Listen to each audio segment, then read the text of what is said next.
Good morning. I'm Joan Shigekawa, Acting Chairman of the National Endowment for the Arts, and the 178th meeting of the National Council on the Arts is now in session. I would like to welcome everyone this morning, council members, NEA staff, colleagues here in person, and everyone watching online at arts.gov. For the record, the council members who are present are violinist and educator Erin Dworkin from Ypsilanti, Michigan, philanthropic professional Deepa Gupta from Chicago, Illinois, attorney, musician, and former member of Congress Paul Hodes from Concord, New Hampshire,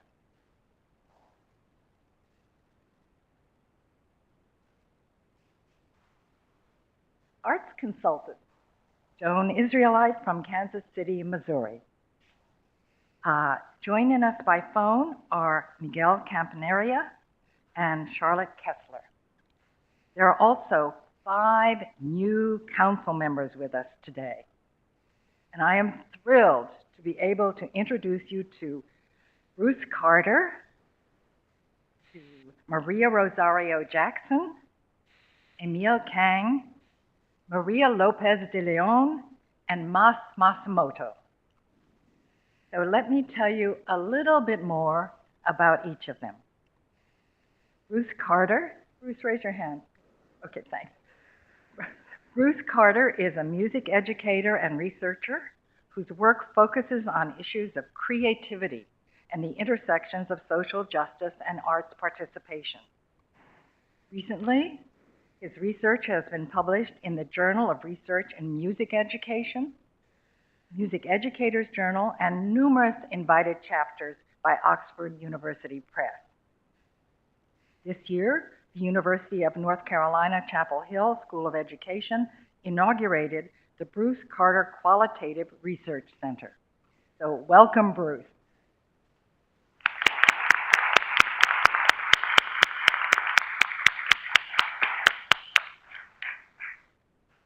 Maria Rosario Jackson is an expert in the fields of urban planning, comprehensive community revitalization, and arts and culture. Over her career, she has focused on studying and understanding quality of life, changing demographics, urban inequality, communities of the future, and the arts and society. Maria is Senior Advisor to the Arts and Culture Program at the Kresge Foundation. She is on the advisory boards of the Lambert Foundation and on the boards of directors of the National Performance Network and the Alliance for California Traditional Arts. Maria also teaches in the Arts Management Program, Drucker School of Management at Claremont Graduate University. She was previously on the boards of the Association of Performing Arts Presenters, Mid-Atlantic Arts Foundation, Cultural Alliance for Greater Washington, and the Fund for Folk Culture. Previously, Maria was director of the Culture, Creativity, and Communities program at the Urban Institute, where she was based for 18 years, leading research on measuring cultural vitality and the role of arts and culture in community revitalization, development of art spaces, and also research on support systems for artists. Welcome, Maria.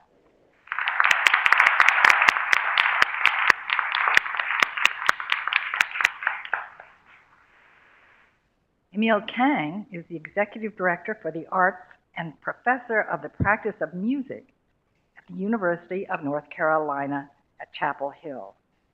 Previously, he served as President and Executive Director of the Detroit Symphony Orchestra. He has also held positions with the Seattle Symphony and the American Composers Orchestra, and was an Orchestra Management Fellow with the League of American Orchestras. Emil serves as Secretary of the Board of Directors of the Association of Performing Arts Presenters. He is a member of both the Nominating Committee of the International Society for the Performing Arts and Board of Advisors of the Keenan Institute for the Arts at the University of North Carolina School of the Arts. Emil was sworn in before our October 2012 National Council meeting, but was unable to be with us due to a long-standing commitment related to UNC's celebration of the 100th anniversary of Igor Stravinsky's The Rite of Spring. Emil, it is a pleasure to welcome you to your first council meeting.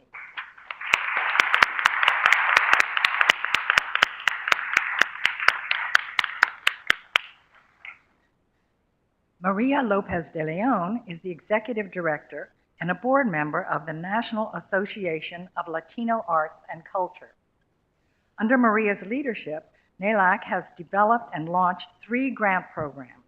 She has also directed the continued development of 12 sessions of the renowned annual Leadership Institute and the Latino Arts Advocacy Institute in Washington, D.C. Under Maria's leadership, NELAC has completed production of Visiones, a 6-part documentary series on Latino art and culture, or PBS, with an accompanying education curriculum distributed to over 35,000 schools. Maria is a fellow of the Rockwood Leadership Institute and the Wallace Foundation Leadership and Excellence in the Arts and Arts Participation Program. She serves on the board of the First Peoples Fund and is an advisory council member of San Anto Cultural Arts and of Women of Color in the Arts. So Maria, it's great to have you here.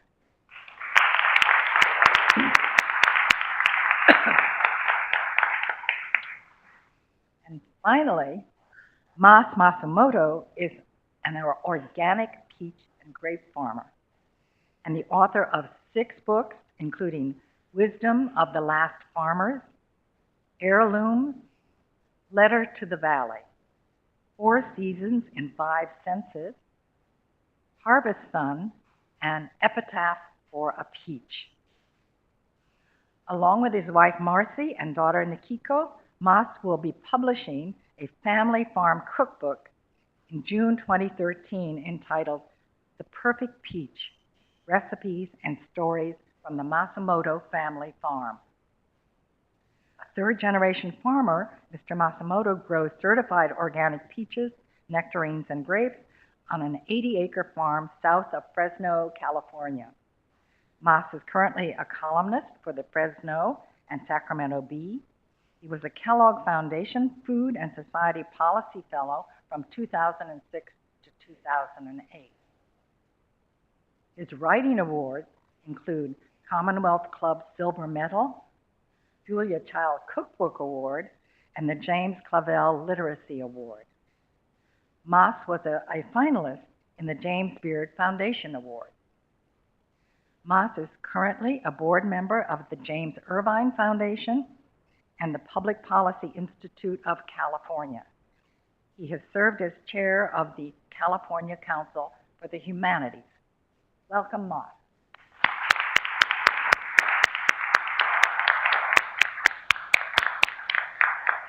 So cool. So, Ruth, Maria, Emil, Maria, and Mas, we are thrilled to have you with us.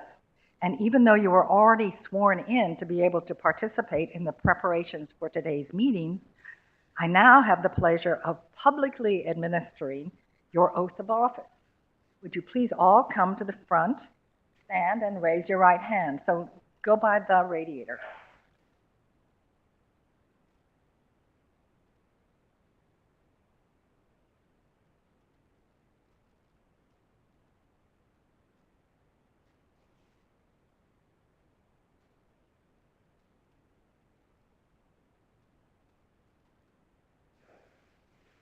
Good.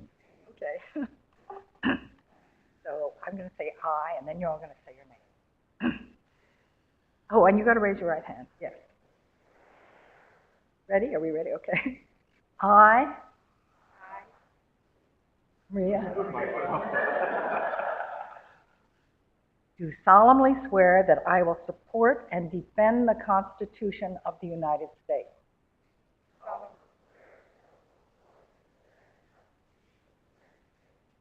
Against all enemies, foreign and domestic. that I will bear true faith and allegiance to the same, that I take this obligation freely without any mental reservation or purpose of evasion, and that I will well and faithfully discharge the duties of the office on which I am about to enter. So help me God. Ladies and gentlemen, please officially welcome the 5 newest members of the National Council of the Arts.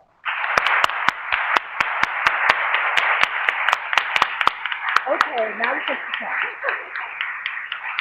Hey, that photo? Okay, we can take our seats, and I'm going to ask if you want to say anything.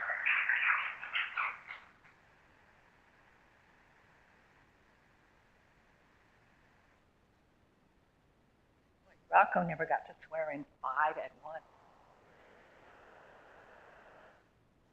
So I'd like to invite you, if you'd like to say anything for the record, you are welcome to do so.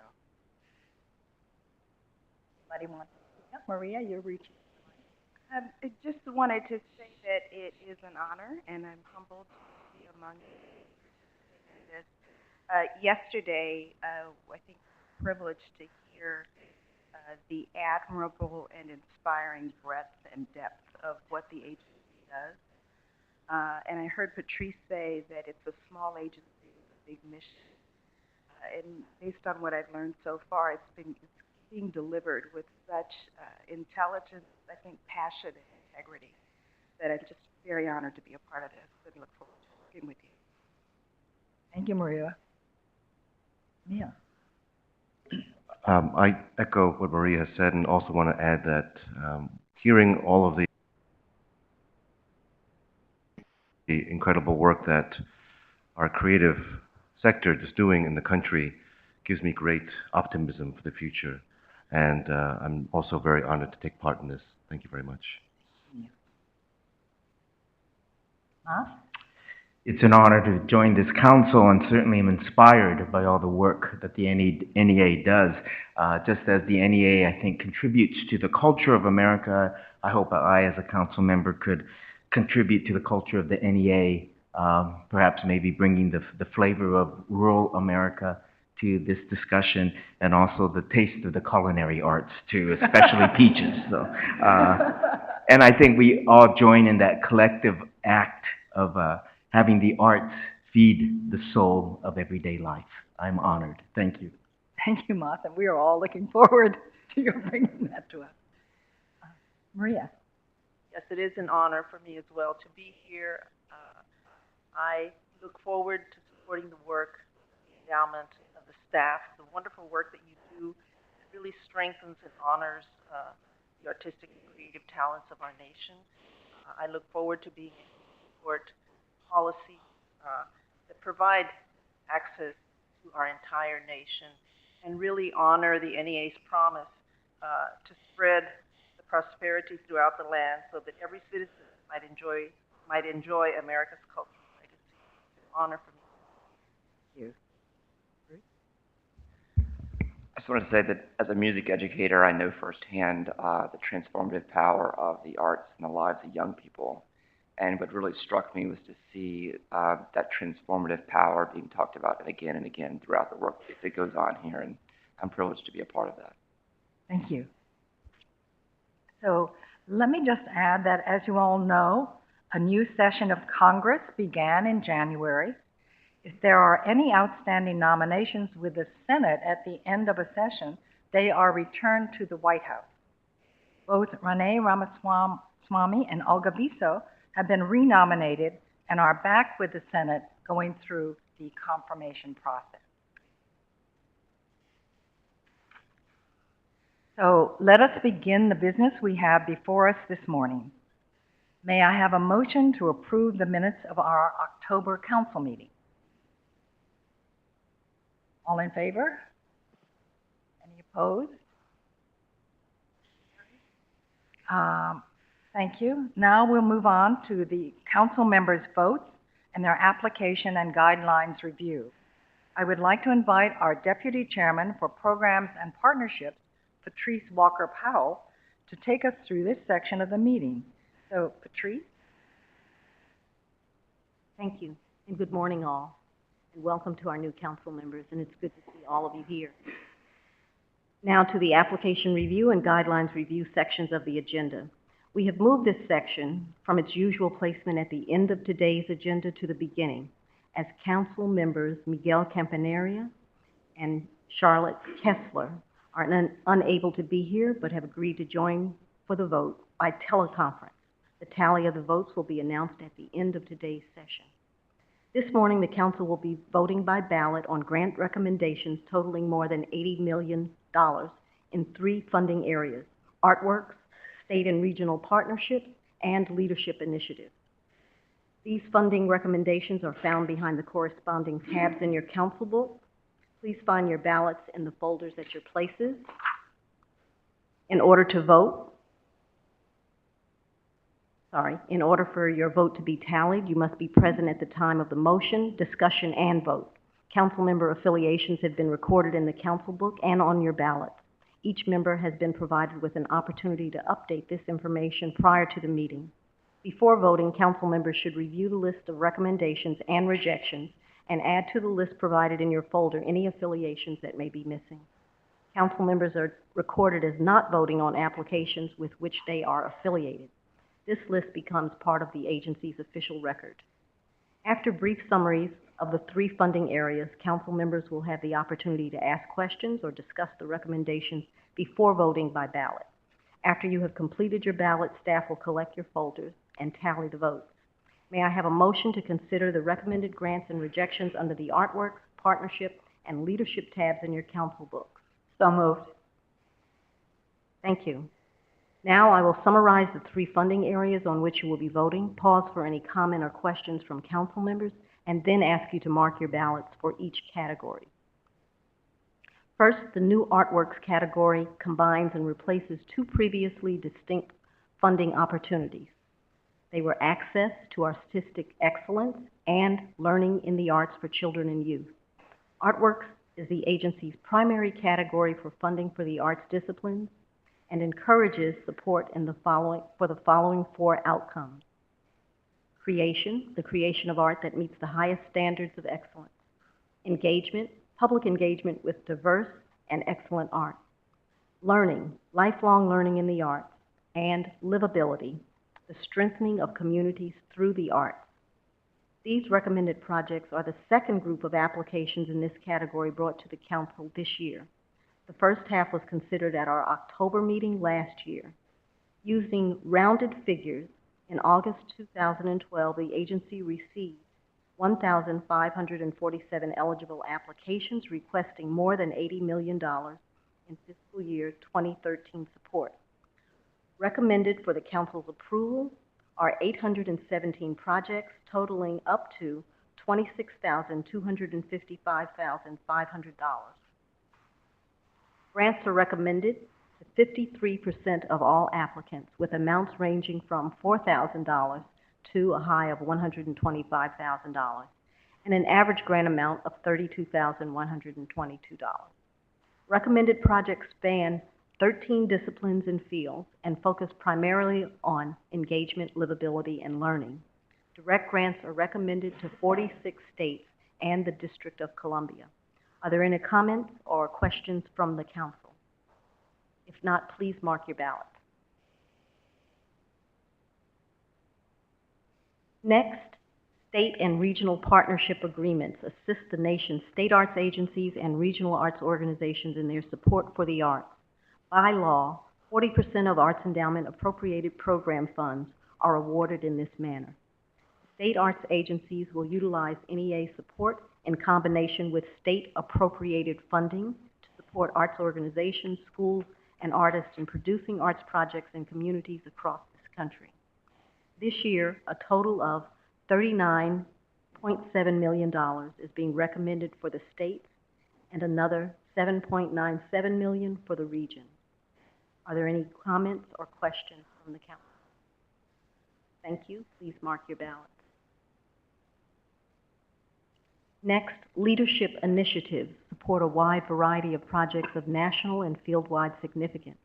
At this meeting, the Council is requested to approve funding for 27 projects in 6 arts disciplines or fields, totaling more than $4.1 million. Support is requested for the Arts Education Partnership, other arts education professional development initiatives, and Poetry Out Loud. 9 NEA National Heritage Fellowships, a new cultural exchange initiative with 2 Chinese universities, CEC Arts Links Residency, and USA Artist International. The Big Read, 4 NEA Jazz Masters Fellowships, and 17 Research Artworks projects. Are there any questions or comments from the Council? If not, please mark your ballot.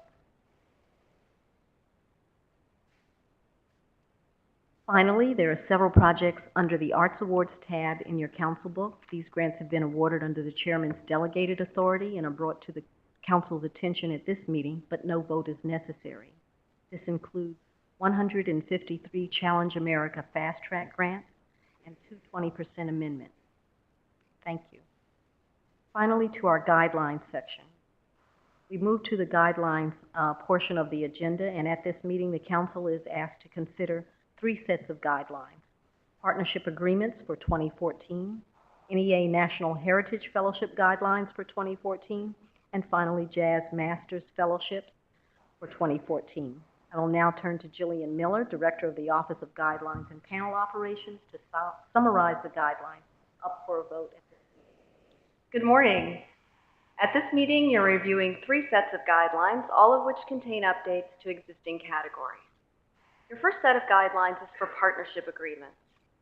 These guidelines describe the agency's funding to its state and regional partners, and there are a couple of changes to highlight for you. We've updated the language about the learning outcome to be consistent with changes that we made to the Artworks guidelines in October. And we've clarified that the matching requirement does not apply to the first $200,000 of grant funds for those agencies covered under the Economic Development of the Territories Act. Your next 2 sets of guidelines are for the NEA's honorific fellowship categories. First are the NEA National Heritage Fellowships, which honor master folk and traditional artists. And next are the NEA Jazz Masters Fellowships, which honor master jazz artists. The only changes to these guidelines are for consistency with the agency's other guidelines. Thank you, Jillian. Are there any comments or questions from the Council members? Hearing none, I ask you to please have a motion to approve the guidelines. Thank you. All in favor, please say aye. Any abstentions? Special thank you to our Council members on teleconference. And now I turn the agenda back over to our acting chair. Thank you, Patrice. Thank you, Jillian. I only have 2 updates to share with you before we move on to our presentation. The first is a truly groundbreaking development out of our Office of Research and Analysis. Last year, on May 10th, the Brookings Institution partnered with the NEA on our first ever joint convening, which took a look at the arts, new growth theory, and economic development. 14 academics and researchers presented new work, and all of those presentations were filmed and are archived on arts.gov. Brookings then worked with the NEA to have Michael Rushton, who is the co-editor of the Journal of Cultural Economics, to edit these presentations into a book, which Brookings is releasing shortly. It is already available for pre-order on Amazon.com. So we're really excited about this culmination of our Brookings collaboration because it increases the visibility and import of our own research work. And it's also the very first time that Brookings has ever embraced the arts as a topic in this way. Second update is to let you know that we are hopeful that Rhode Island Senator Jack Reed will join the NEA to lead the kickoff of this summer's Blue Star Museum, which gives free admission to active duty military and their families. The launch is scheduled for Tuesday, May 21st at the Smithsonian Museum of American Art. We're thrilled that we had some 1,900 museums participate last summer, and we are hoping to reach 2,000 this year. So I would like to thank the entire museum community for their amazing partnership and their participation in our museum. I would also like to acknowledge Theater Communications Group, which, inspired by the NEA's work, has launched Blue Star Theater. If there are any other disciplines who would like to consider special initiatives for working with the military community, the NEA staff would be more than happy to meet with you, to brainstorm, and to share best practices. Okay, now I would like to turn things over to Ayanna Hudson, the NEA's Director of Arts Education.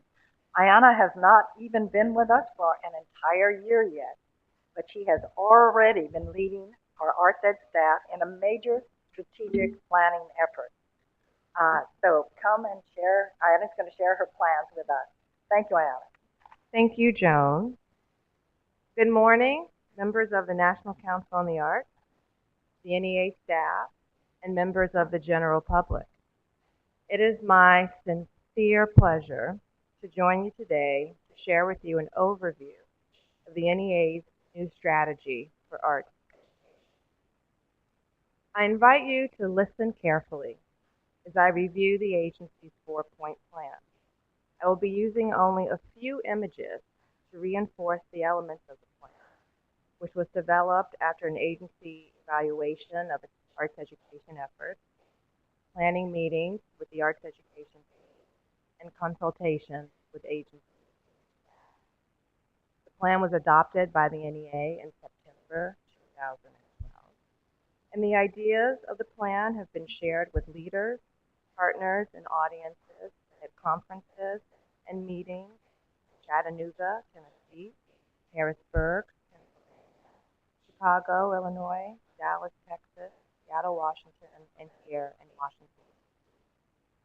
But before I begin, I'd like to share with you very briefly how I entered the field of arts education, because my experiences have shaped and informed my thinking about arts education and shed light on the unrelenting passion I bring to this work.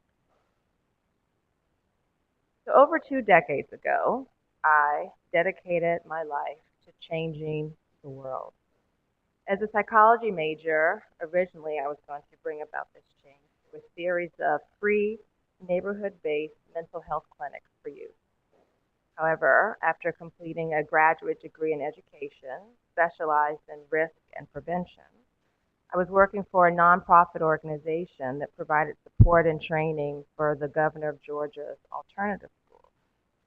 After placing an actress in a classroom over an extensive period of time to work with 15 teenage boys and girls who had been expelled from traditional schools, I witnessed firsthand how these students discovered a love of learning, a love of life, and a love of self.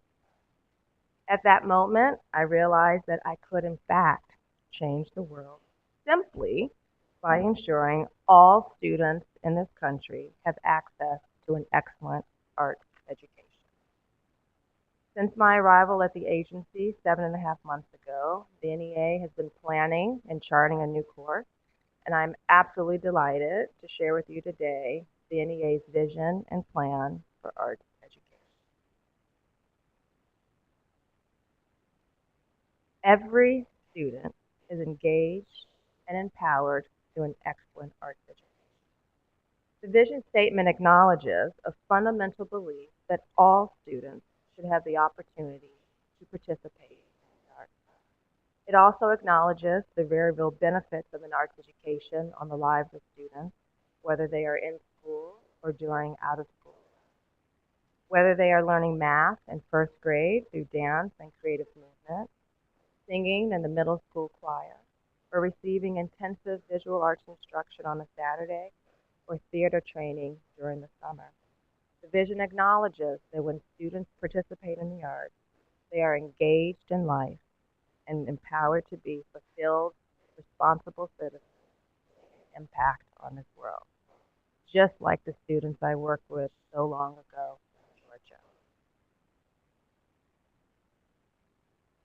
I absolutely love this image because it provides a strong picture of the idea of how we're going to achieve this vision. To serve every student, the NEA has to effectively, literally, weave arts education into the fabric of schools, into the fabric of school districts, and into the fabric of communities across the country. Or in other words, the agency has to change the systems that serve students. I heard Richard Cullotta, Acting Director for the Office of Educational Technology at the U.S. Department of Education, speak recently at a meeting on education data. He said, and I quote, "You change the system, you change the world." So how is the NEA? The NEA is going to leverage its local investments for deeper impact. The agency is going to use grant dollars to help grow arts education initiatives that are successful in increasing access to arts education for students. In short, we're going to invest in what we know works. The agency is also going to seed fund initiatives in places where arts education initiatives don't yet exist. This means grant dollars will help put in place robust arts education initiatives based on common strategies across initiatives that are working, with the understanding that this work must be customized for the unique context of different communities. So the agency is studying common strategies of arts education initiatives across the country that are successful in increasing access to arts education. Initiatives like A+ schools in North Carolina, Oklahoma, Arkansas, and Louisiana, Arts for All in Los Angeles, Big Thought in Dallas, Texas, Whole Schools Initiative in Mississippi, with participation from schools in cities like Hattiesburg, Jackson, and Columbus. Boston Public Schools Arts Expansion Initiative, Ingenuity Incorporated in Chicago, Kennedy Center's Any Given Child Initiative, working in cities like Tulsa and Oklahoma and Iowa City, and Mind Pop in Austin. And the NEA has developed a framework based on the common best practices of these initiatives, as well as thinking about what we've learned from the literature outside of our field about how to create systemic change and how to reform systems to guide the awarding of grants starting in next fiscal year. New grant guidelines are being written as I speak, and the NEA will possibly be making multi-year, larger grants to support arts education initiatives that are working to serve all students across entire schools, entire school districts, and across entire communities. Those that bring arts organizations, school board members, superintendents and principals, artists, civic and community leaders, business leaders, higher education, teachers, of course, teachers, local arts agencies, parents, and students together to determine the current status of arts education and to develop and work together to implement a shared plan for ensuring an arts education for all students, and to support initiatives that are helping educators and community leaders develop the knowledge and skills they need to ensure student learning. While funding will help local schools, school districts, and communities determine the status of arts education and move arts education forward, the NEA is also going to help states understand which students are receiving arts education, how much, how often, and from whom, and which students aren't receiving any. This data will help states make informed decisions about how to steer resources to increase access to arts education for all students, not based on assumptions, but based on facts. This data will create an urgency to act. While there have been arts education data collection efforts, most have not been able to be maintained on an annual basis and have occurred outside of the state departments of education. So we are in active conversation with the Department of Education's National Center for Educational Statistics and education data managers across the country. These conversations are helping the NEA frame how to think about this work and how to move it forward, not outside of, but inside of state departments of education. The NEA will help states analyze data they're already collecting to understand the status of arts education in their own state, but to also serve as a model for how to collect and analyze data for all subjects that are not subjected to standardized testing, like science and history. And I really, really, really like this image because I think it gives a good visual to imagine the ultimate goal of where we're trying to go and what we're trying to achieve. All 50 state departments of education collecting and reporting out arts education data on an annual basis. Game changer. The NEA is also going to advance the next generation of arts education research. Through the research office, the agency will be conducting a randomized controlled experiment. In other words, the agency will find a population of students who are not receiving any arts education, randomly assign half of them to receive a quality arts education, and then compare the differences between the two groups, providing evidence of the impact of an arts education. But of course, to achieve the NEA's vision for arts education, it's going to take more than grants awarded by the agency and more than the availability of arts education. The agency also knows that it needs leadership of our arts and education colleagues, and we need alliances with community organizations. So our work is also going to be about collective impact. You may have heard this term recently, collective impact. It's pretty popular right now, and I think it's pretty popular because it makes perfect sense. Fundamentally, collective impact, as coined by John Kania and Mark Kramer, is about achieving large-scale social change by abandoning an individual effort in favor of working together with others. But it's more than a simple partnership. It's about rolling up your sleeves and getting your hands dirty together. It's about determining how multiple partners each align their resources to move forward a common agenda. It's an entirely different way of addressing complex, challenging issues. Issues like engaging and empowering all students through an excellent arts education. So the NEA's major task is to talk and to listen with national partners in the field of arts education, like, for example, the U.S. Department of Education, the Arts Education Partnership, National Assembly of the Arts Agencies, American for the Arts, the Kennedy Center, and the National Guild for the Arts Education, and to introduce the agency to new partners outside of the arts education field, for example, like the National PTA and Grant Makers for Education. And this is all in order to develop and implement a defined national coordinated strategy for arts education.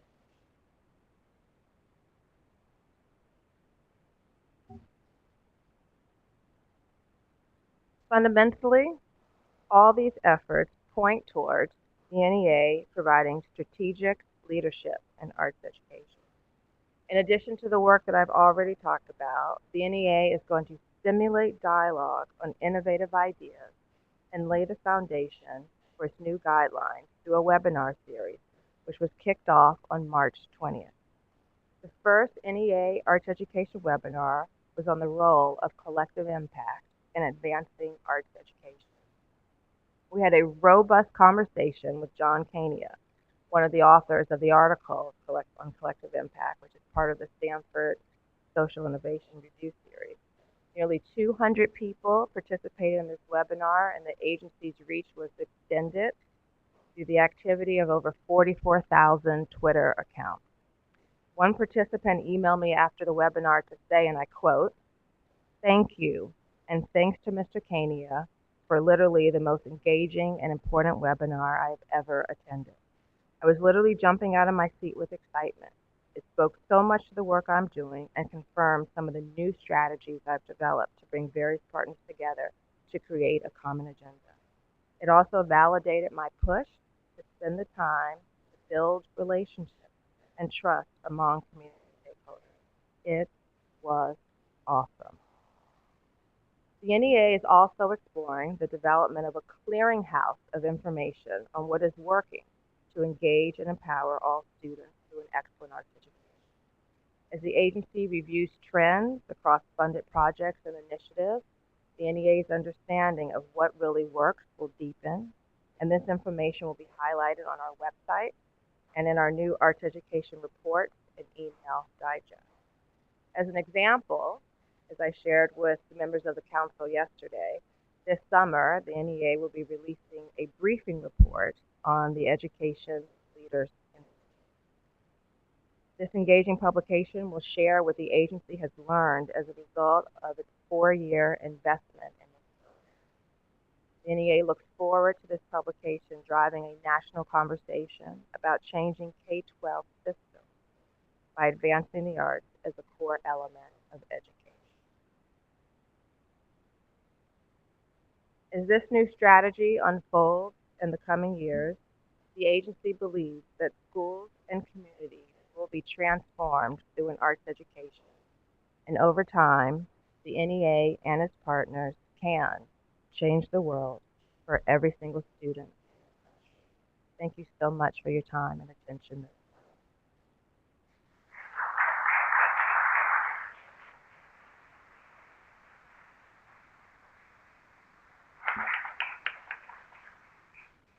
Thank you, Ayala. Will you join us for a conversation, please, with the members of the council? Have questions or comments for Ayala? One of my questions, Diana, is where do you see the intersection of the work that's going on here in the schools and the organization, like music educators or the different types of arts organizations, where they're reaching out to the teachers specifically in their role? Or, that was something that I was wondering. Thank you, Bruce. So when I talk about we're looking at common practices, best practices, common strategies across initiatives that are working, and I talked about many different stakeholder groups coming together in terms of the groups you mentioned, arts organizations, teachers, local members of national organizations in terms of professional organizations, that they absolutely have a critical role to play in working with other members of the community to figure out what is happening with arts education, and as the plan is defined to move forward, really understanding and figuring out, even in terms of partnerships and collaborations, how can those, in terms of arts organizations, what do those strategic partnerships look like? If a school or community has a plan to move forward and this is where we're trying to go, how does the work of the arts organization align with that? In terms of the work that the teacher does in the classroom, how does that work in terms of the curriculum that they're implementing align with that plan? So it's all a coordinated strategy where everyone has a defined role to play, not playing the same role, but moving forward. And I think especially in terms of arts organizations, that it's an opportunity to be a real partner with a school district, or a community, and almost changing the paradigm of the work that artists or arts organizations have been engaged in terms of really wonderful programming that they might have been doing, but now thinking about that this is the goal of the school district, the school, of the community. How can my work shift to now align so that it's moving forward together overall? Yeah, real quickly, I think only being here for the short amount of time, taking this broad ecological approach to arts understanding is brilliant. So thank you for this work. Thank you. I see Moss and I see Emil. So Moss, you go first. Thank you for that presentation. It was very enlightening. When you work with art educators, state organizations, what's their motivation for arts education? Just love of the arts? Do they see themselves part of the creative economy? It's probably not. They plan to make a lot of money. So what is their motivating factor?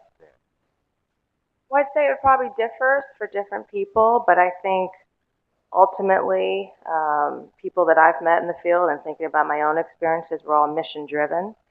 You know, I said at the beginning that I said I wanted to change the world, but I think if we surveyed everyone at this agency and across the field, that ultimately that's the goal.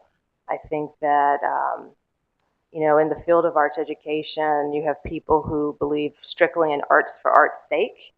You have people who strictly believe in arts integration, you know, how to use the arts to help teach another subject area. And people think that sometimes there's tension between the two, but ultimately it's all about the student and about the student learning and students being empowered. So I think at the end of the day, when you boil all that down and you peel the layers back, that at the end of the day, it's about impacting the lives of students. And I think that's the vantage point that many of us in this work take. And it is about changing the individual lives of students.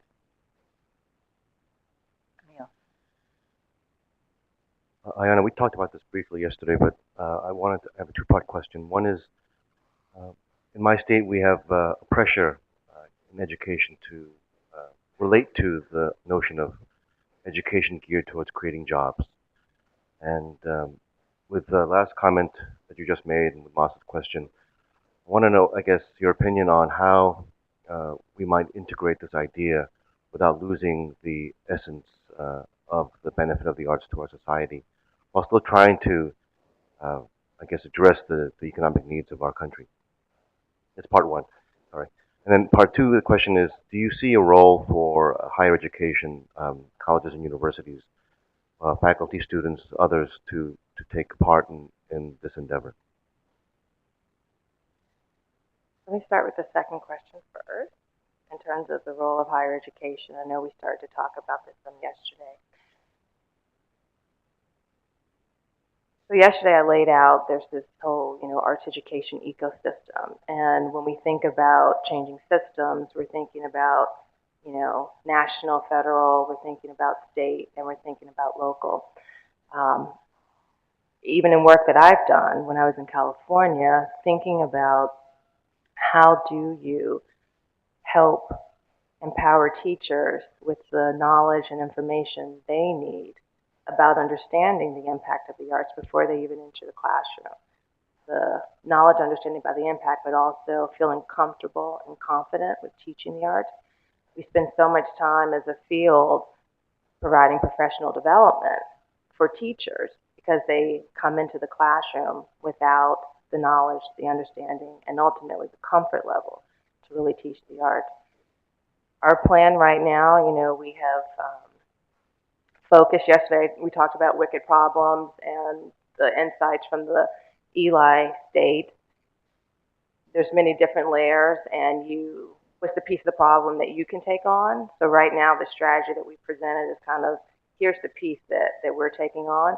Higher education, of course, is critical, I think, in terms of overall, down the road, you know, changing the systems, because teachers, of course, that's where instruction is happening in the classroom. And ultimately, we have to make sure that teachers are comfortable, confident, and prepared to teach the students. So it's absolutely, absolutely critical. And in California, right before I moved out here, we actually were doing some of this work and bringing institutions of higher education together to really examine and to talk about what would it take. And it was interesting because I went into that conversation thinking, you know, we'll add a class to the credentialing program, and walked out with a whole new understanding that really what it's about is changing the system of higher education, not only in terms of teachers being prepared, but thinking about all the different instructional programs in higher education. So that was a real eye-opener for me, because it's not about just adding a single class to teachers getting prepared. And then your second question, can you repeat? I'm sorry, your first question, how to, in terms of education and jobs, and how to integrate these ideas without losing the benefit. I think there were a lot of questions baked into that, so my apologies for that. Okay. But I guess it's, for me, to comment on the challenge for us in the arts to constantly justify the work that we do. And I guess for me, the question is to Masa's question about are we teaching art for art's sake, or is it, as you also mentioned, arts integration? Um, Again, in my state, there is a lot of talk about education in terms of creating jobs, and is there a way for us in the arts to respond to that challenge? I guess without in a productive manner. So a couple thoughts about that. One, I think there are opportunities, and I always I'm very optimistic and tend to look at the glass always half full. But I think there are opportunities, even with the new movement in terms of Common Core standards, that states are moving towards adopting literally common standards in English, language arts, and math, that those standards are all about inquiry and inquiry based and moving us away from drill and kill, reading something and then regurgitating onto a test, but really inquiry and knowledge and how do you seek and gain knowledge and how do you have a deeper level of understanding. And we know in the arts that that's what we do. So there are opportunities, I think, in terms of where the education field is moving, where public instruction is moving, for the arts to really play a leadership role in helping states and helping school districts and schools to really understand how you move towards this inquiry-based way of teaching. And also, I think, in terms of communication, you have to understand kind of the core values and core belief systems of who you're communicating to. One of the challenges for us, and I think this is where the field has experienced some tension, is that for some people, they hear and want to hear and understand arts for art's sake, the benefit of the arts, period. For other people, they're only interested in arts integration. And in my opinion, it's not an either or, but it's a both and.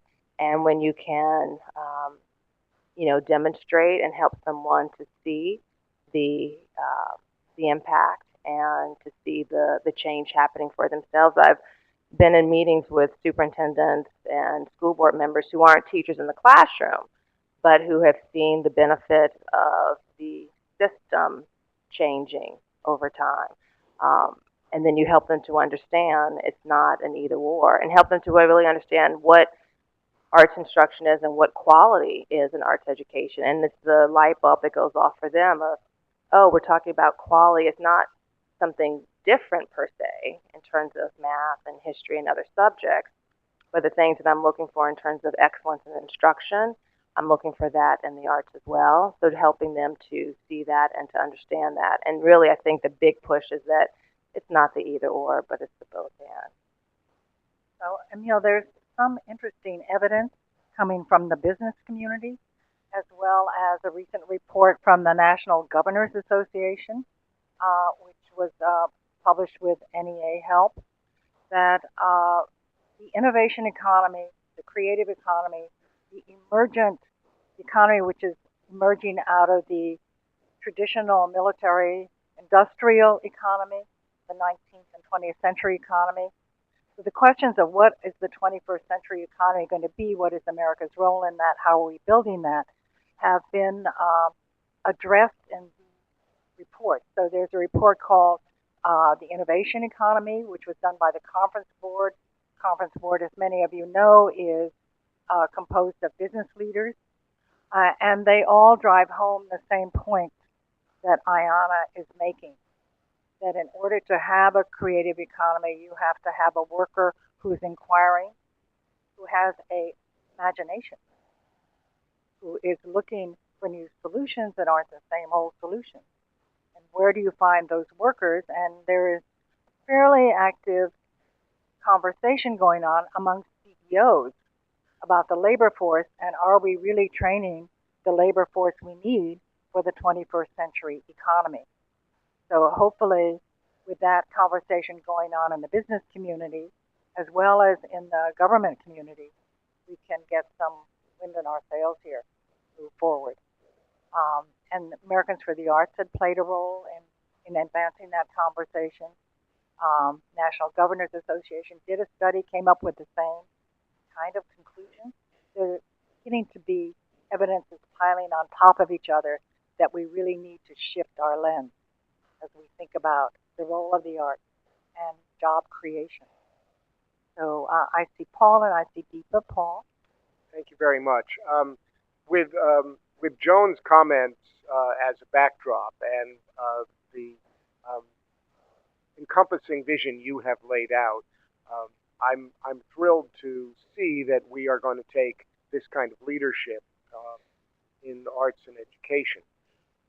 Given that sometimes things in the federal government are slow to change, surprisingly, how do you see us intersecting with the Department of Education around our strategic initiative, number one? And number two, given the what I've observed as the shrinking of curriculum and the focus on standardized testing that is still with us, despite some changes to No Child Left Behind, how strategically do you see us infusing the arts into this into a space where teachers are still being pressed to teach to standardized tests? So in terms of your first question, intersecting with the Department of Education, we partner with the Department of Education for the Arts Education Partnership. And there is tremendous new leadership at the Council for Chief State School Officers who is looking to kind of position AEP as a strategy to drive arts education forward as a part of CCSSO. So we've had conversations about the NEA's strategy and DOE strategy and how how those can align and come together through the Arts Education Partnership. So I think that's a critical place and role for those conversations to take place and to really, I'm always thinking about how things are aligned. So CCSSO, NEA, DOE, how is all of this aligned through the work of the Arts Education Partnership?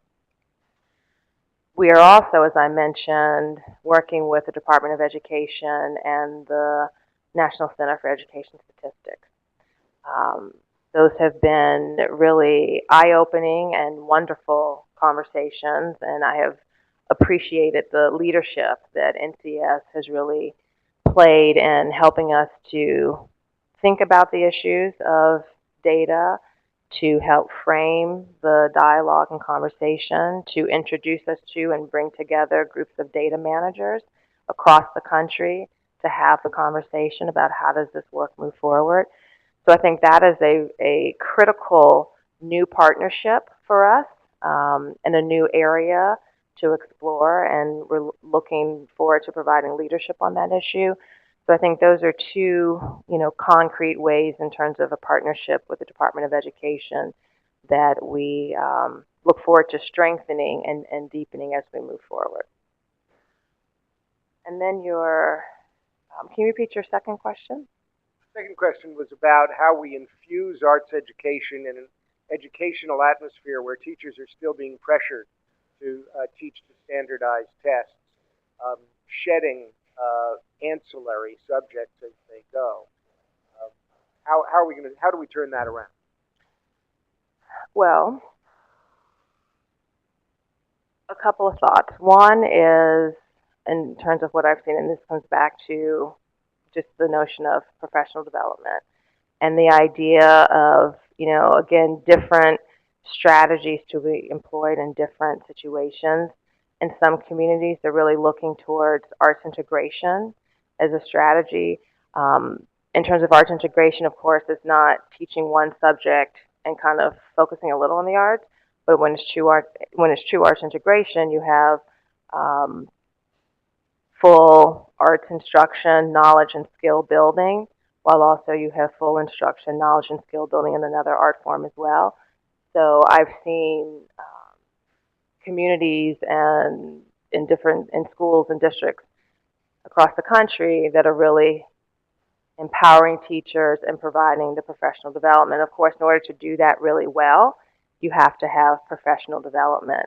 And so in terms of the NEA's role and thinking about our guidelines and even our current guidelines, we provide support for professional development for teachers to be able to understand how to provide high quality arts instruction within the environment of current classroom situations. So that's kind of an immediate fix. I would say broader and long term, really thinking about a lot of what I talked about earlier in terms of bringing school leaders, districts, community leaders, arts organizations, everyone together to really think about how do we move this forward, thinking about even scheduling, and I think this comes down to leadership and commitment. And I've seen school board members and superintendents make hard choices. One, to not cut the arts, and two, to come up with creative scheduling so that the arts aren't pushed out. But in order to even have those conversations, you have to know the current landscape, and you have to have a concrete strategy to move forward, and you have to have the right people at the table having the conversation. So it's kind of a short-term fix, but then thinking long-term and more broadly as well. Diana, we talked a lot about the work vitally important, very large issue that we are taking on from the lens. Speak up a little deeper, your mic doesn't. From the lens of arts education. Is that better? I wanted to say that I'm very pleased to see the kind of ecosystem approach that is being taken to try to have a conversation with the right stakeholders, both at the school leader, the district level, all the way down to the actual teaching artists who are delivering this to the students. So I think that is absolutely the right approach, and you evidenced that in your work in California, which continues to go on. There are a couple things that I just wanted to echo, but I thought maybe that the framing might be helpful, especially since I think I'm the token private sector representative right now. But this whole idea of workforce, and I think part of the challenge right now is that learning is happening in so many different places. And really the discussion is about skill development, and be those skills in arts as a formal subject in and of itself, so teaching arts as art for art's sake versus arts as a mechanism for enhancing pedagogy and actually enhancing the learning and inquiry-based, problem-based kind of learning that we want all of our kids to be able to do. I think in the end, the ultimate goal, the common denominator, is skills development. And it's not just for the students, but it's for the teachers, and frankly, it's for the leadership as well. And I hope that kind of that framing, I think, it resonates with the private sector, the academic sector, as well as the birth to grade 12 sectors.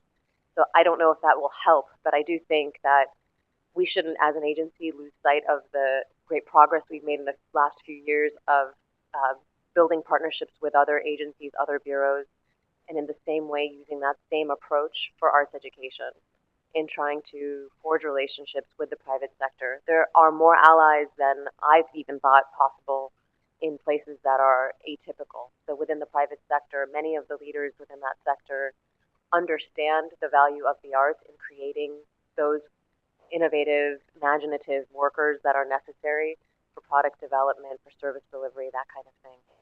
And so I would just say that with everything you have on your plate, it's such a huge mandate. There is much of what you are doing that is essentially foundational to the work of the entire agency. And so insofar as we can try to find those allies in unlikely places that may have a resonant voice at tables that you're trying to set, I would move beyond just the likely suspects in education and arts education and try to bring those private sector folks in addition to academics or practitioners in other fields who are looking at this from the lens of skill. But I think I'm very pleased to see the direction that we're going in, and we'll be here to support you because it's a very large task. Thank you. Let me ask, did folks have a little difficulty hearing Deepa? It's okay? Thank you. Maria? So I also really appreciate the ecological approach and am particularly interested in the idea of partnerships, especially when they're partnerships with players that haven't been um, in the work before. And I just wanted to bring up the idea that partnerships a lot of times require space and time to develop and the opportunity for innovation, and that there will be a learning curve whenever there's a partner. And to I guess the comment really more than a question is just the insurance that there is an expectation that there's a learning curve in the development of partnerships, I think is a really crucial one on the forefront. Because if we're not cognizant that that's necessary, we'll see something failure before it should be deemed failure. So I just want to put that out there, that the space and time required to build that should be part of how we think about the strategy. Thank you, Maria. Ma. Just a short comment more than anything. I didn't see the role of family and community as part of this, and I'm sure that's part of it. And I know I don't want to take up too much time, but maybe that could be part of the data and research too, in terms of how does this impact changes within families and communities. And maybe a thought would be to have a professional development program for community leaders to understand how this impacts their local schools. Thank you. Thank you, Ayana. Oh, yes, you may respond. So thank you for your comment, and I just wanted to point out that part of what we do now, and is definitely in our plan moving forward, is this idea of professional development for community leaders. I know we've talked a lot about kind of the K-12 and school data piece, but also reflected in the plan, I just want to state this also, that community is a big part of this work as well. So we're talking about school districts, schools, and community. And even thinking about when partners come together to help develop a concrete strategic plan, whether it's for the community, whether it's for the school or for the school district. Parents are a critical piece of all that. And I have seen, when you empower parents, talk about a game changer. That's a game changer right there. That these are their families, their schools, and what they expect and demand is going to be provided. So absolutely. So, Ayana, thank you so much. And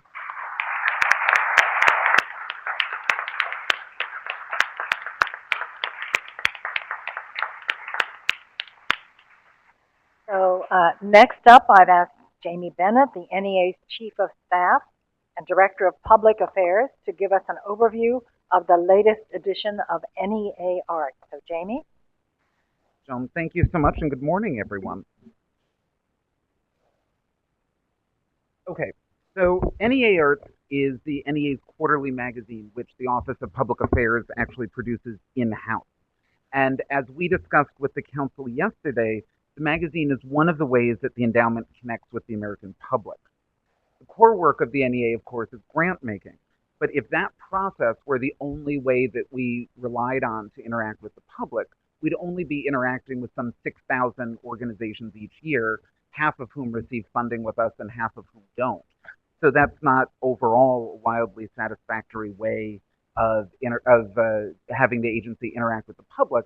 And it also does a real disservice to the directors and the staff at the agency, who are national leaders in their fields and should be resources and connect with larger conversations.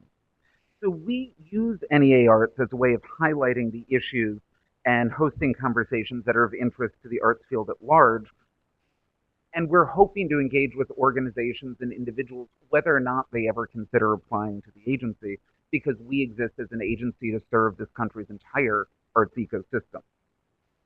So I would hazard a guess that there's no one in the arts field who has not had conversations about the role of technology in their work, and I'd like to highlight two reports. The first is Audience 2.0, a research report put out by the NEA's own Office of Research and Analysis that actually combed through data from the Survey of Public Participation in the Arts. This one specifically took a look at arts consumption through electronic media. And we found three things that were of great interest to the field at large. Americans who use electronic media as part of their arts consumption are 3 times more likely to also attend a live arts event. When they do attend live arts events, they'll actually attend twice as many, and they will experiment with a greater variety of genres and disciplines in their attendance. Second report is the report that was actually done by the Pew Center that took a look, that surveyed NEA grantee organizations. And they found 2 things that I don't think will surprise anyone in this room. 99% of NEA grantees have their own websites, and 97% of them have a social media presence.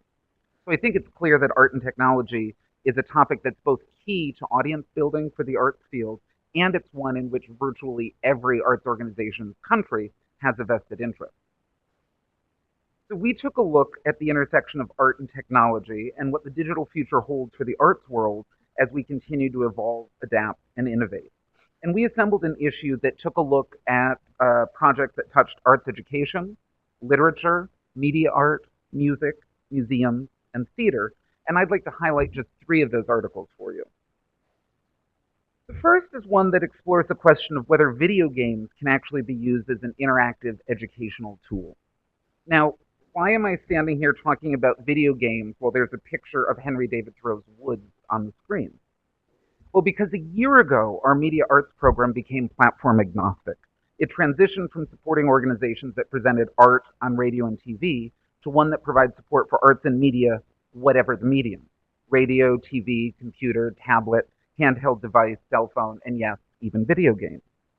So the University of Southern California came to us with a project that aimed to translate a 300-page 19th century text into a fully playable 21st century game system. Now, when this project was first talked about, there were some people who shrieked that a video game is no substitute for sitting in the woods in solitary contemplation. And the video game designer Tracy Fullerton would totally agree. But she would also add that neither is sitting on a couch and reading a book. Both of these are simply meant to invite new audiences in to help understand and consider Thoreau's thinking. The next article foregrounds a conversation that Ira Silverberg, the NEA's Director of Literature, has been having since he arrived at the agency, and I think it's fair to say long before that as well. Technology does not have to be the death of print, so long as publishers and marketplaces stand prepared to embrace it and adapt accordingly. Open Road Integrated Media electronically publishes some 200 books every month, focusing on books that can't find shelf space in bookstores. Goodreads.com has become the largest social media site for readers, creating a community of more than 14 million members connected by a shared love of literature and not restricted by geographic boundaries. Our article in NEA Arts actually became a basis for a conversation with the Washington Post, who was interested in exploring similar themes. They were so impressed with the thinking that the agency was doing and the conversations that we were leading that Ira was featured as a national expert in this article. The last article I want to touch on is simply a project I love, and it's also one that may be of particular interest for anyone in Washington, D.C. on spring break. It's an interview with Ryan Holiday, who's curator of new media at Northern Virginia's Artisphere, as well as one half of the musical duo Blue Brain. Blue Brain has produced an app that uses GPS to create a musical narrative that changes as the listener wanders around the National Mall. Ryan and his partner have actually inverted the traditional notion of public art that is site-specific, instead creating a work of art that is location-aware. The work of art actually changes as the listener moves. And if anyone's interested, you can go to bluebra.in and download the app for yourself. Now, NEA Arts does not exist solely as a print publication. Every issue is also available for free on arts.gov. And when you come to the NEA's website, you also get the bonus of web-only features. And I'd like to end my presentation by giving you just a quick taste of 3 of those. The first is an interview with one of the co-founders of Kickstarter. Kickstarter is a crowdsourced funding platform that the arts community is increasingly using, including, as the council heard yesterday, an NEA grantee who successfully conducted a Kickstarter campaign to match their NEA funding. The NEA's relationship with Kickstarter began over a year ago when Talking Points Memo ran an article with the headline, "Kickstarter expects to provide more funding to the arts than NEA." This launched a sort of David versus Goliath story in the press, with various outlets trying to pit the NEA and Kickstarter against one another. But both Kickstarter and the NEA are thrilled that the other exists, and we both have responded publicly. As the NEA said in a follow-up piece in Talking Points Memo, quote, "The NEA and Kickstarter exist to fund different parts of the arts ecology in this country, and in order for the sector to thrive, we need both. Support from individuals, both in the form of contributions and ticket sales, is by far the most important source of revenue for arts organizations in this country. Religious organizations and political campaigns have long recognized the power of creating a broad base of individuals giving relatively modest amounts of money. Kickstarter and the other platforms that crowdsource donations are becoming increasingly important in helping the arts catch up." Kickstarter ran their own piece making essentially the same point, and further pointing out that they exist and are able to fund artists and projects that are not eligible for NEA support. Despite our sort of public agreement, this is a story that has legs. Even as recently as this week, a quick report from TweetReach showed that there were more than 140,000 Twitter accounts that were sending and receiving tweets that included both NEA and Kickstarter. Now, a story about the NEA and arts funding that has both a wide social media reach, as well as coverage in other media outlets, including the LA Times, the Huffington Post, and Andrew Sullivan's blog, is not one that the NEA would very well ignore. And in fact, we're never interested in running away from conversation. We want to use our own NEA outlets to host and provoke interesting conversations. Finally, I'd like to end with a short video teaser that highlights two more of our web pieces. The first tells the remarkable story behind the fantastic flying books of Mr. Morris Lesmore. William Joyce dreamed of creating a book, but he got sidetracked. Instead, he ended up creating an animated short film that actually won the 2012 Oscar. That project was then turned into a state-of-the-art tablet app, and only then did that project end up being turned into a physical book. The second piece I'll show presents the work of Namjoon Paik, who fundamentally changed the art world with his work to, quote, shape the TV screen canvas as precisely as Leonardo, as freely as Picasso, and as colorfully as Renoir. The Smithsonian American Art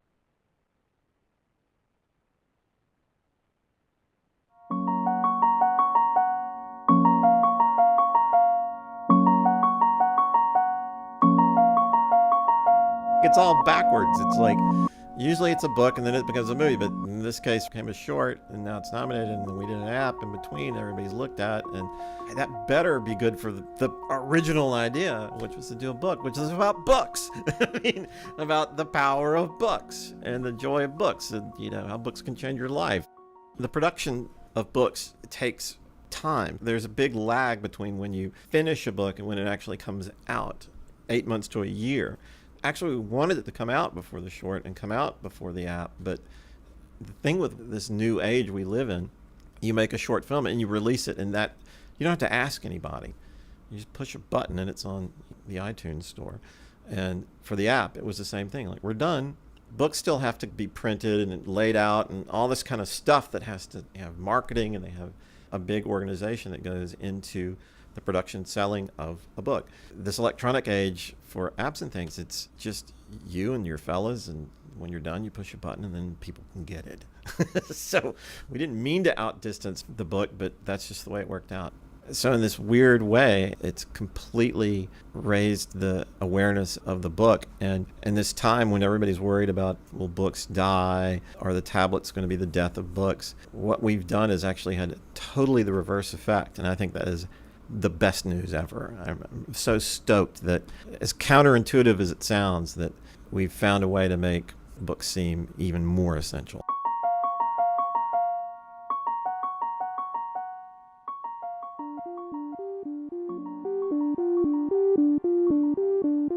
Namjoon Paik really imagined and he realized through his art and his ideas the importance and power of the moving image and of the potential of television and for the development of video to become an artist's medium.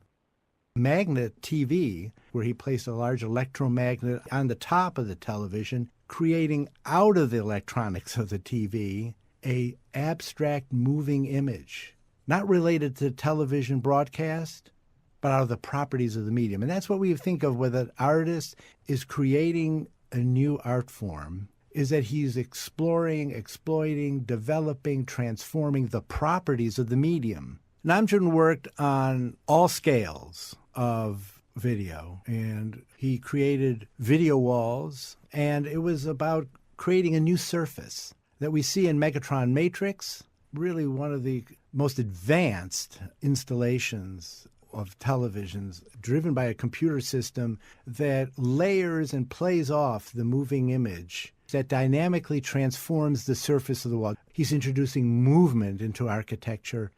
Namjoon was asking hear and see in new ways. And I think this is one of the great gifts that seminal artists give us, and that is new ways to see ourselves in the world around us.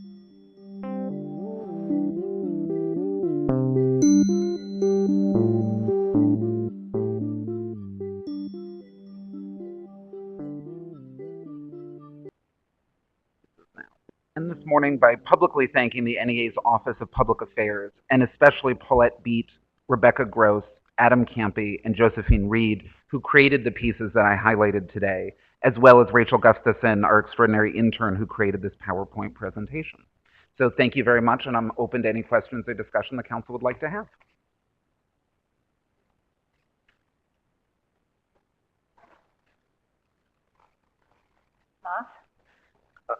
That was amazing and fantastic. Thank you for sharing that. Just a comment more than anything, it's ironic that perhaps technology will have the greatest impact in rural America because they're often isolated and separated from a lot of the arts that become fairly urban-centric in that sense.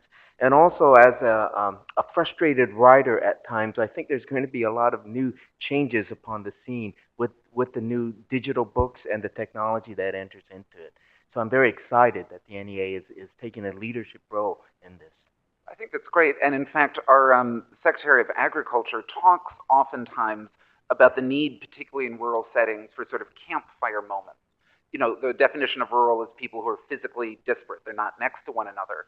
And we need those moments of coming together. And he often talks about the arts being able to provide that. And I think your point that technology sort of extends that beyond that and allows us to make those connections and create community is a key one. So I look forward to lots of conversations about that. Thank you. Any other questions for Jamie? Comments? All right. Thank you very much, Jamie.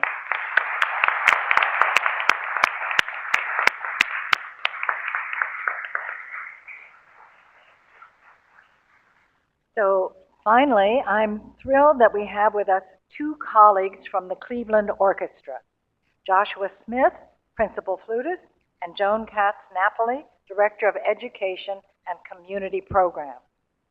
So Josh and Joan are here to talk about the HD Ensemble. Now, the opening of the story reads a bit like a joke. A piano, a flute, an oboe, a violin, a viola, and a cello walk into a bar. But I think that the HD Ensemble and the Cleveland Orchestra are poised on the brink of a revolution in music.